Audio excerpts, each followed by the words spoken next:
ಮತ್ತೆ ನನ್ನ ಮೇಲೆ ಸುಳ್ಳು ಆರೋಪಗಳನ್ನು ಮಾಡೋದು,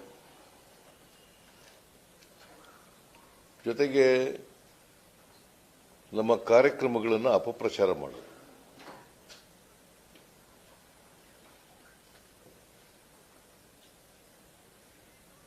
ಸುಳ್ಳು ಆರೋಪಗಳು ವಾಲ್ಮೀಕಿ ಅಭಿವೃದ್ಧಿ ನಿಗಮದಲ್ಲಿ ಭ್ರಷ್ಟಾಚಾರ ಆಗಿದೆ, ಅದಕ್ಕೆ ಸಂಬಂಧಪಟ್ಟಂತ ಮಂತ್ರಿ ಸಿದ್ದರಾಮಯ್ಯ ಕಾರಣ. ಆಮೇಲೆ ಮೂಡ ಪ್ರಕರಣದಲ್ಲಿ ಸೈಟ್ಗಳ ಹಂಚಿಕೆ ಕಾನೂನುಬಾಹಿರವಾಗಿದೆ. ಸಿದ್ದರಾಮಯ್ಯ